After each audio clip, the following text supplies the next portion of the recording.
நான் ஃபைல்ஸ் 1 விட்டுருக்கோம், ஃபைல்ஸ் 2 விட்டுருக்கோம், ஃபைல்ஸ் 3 எலெக்ஷன் வரட்டுங்கன்னா அடுத்தது பெரிய லெவலில் கம்பைல் பண்ணியிருக்கோம். ஃபைல்ஸ் 3 கொஞ்சம் கூட்டணி கட்சியெல்லாம் சேர்த்து கவர் பண்ணலான்னு இருக்கோங்கண்ணா. ஏன்னா கூட்டணி கட்சியும் தப்பிச்செல்லாம் போகக்கூடாதுங்கண்ணா. எனக்கு தமிழ்நாட்டில் வர்ற பல டெண்டர் பார்த்தீங்கன்னா அந்த கூட்டணி கட்சியெல்லாம் எடுத்துக்கிறாங்க. அதனால் கூட்டணி கட்சியை சார்ந்திருக்கக்கூடிய இன்னைக்கு இந்த டெண்டர்லாம் யார் யாருக்கு போயிருக்குன்னு ஒரு பெரிய ப்ராஜெக்ட் போயிட்டு இருக்குங்கண்ணா.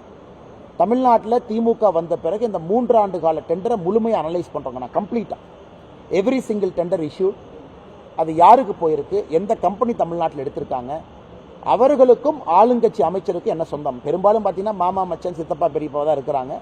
அதை எல்லாம் 2025 ஆரம்பிக்கும் பொழுது மக்கள் மன்றத்தில் வைக்க போகிறோம். அதுதான் டிஎம்கே 1 விட டிஎம்கே 2 ஃபைல்ஸை விட தமிழகத்தினுடைய டெண்டர் அனாலிசிஸ் தான் மிகப்பெரிய ஒரு விஷயமாக இருக்கும். மக்கள் அதை பார்த்தாவே தெரிஞ்சிடும். இவ்வளவு கோடி டெண்டரை கடைசியாக உள்ளூர் அமைச்சரனுடைய மச்சானுக்கு தான் போகும். அதை பார்த்தா நம்ம எல்லோருக்கும் தெரிஞ்சிடும் மக்களுக்கு கொடுக்கக்கூடிய 500 ரூபா பணம் எங்கிருந்து வருதுங்க. நான்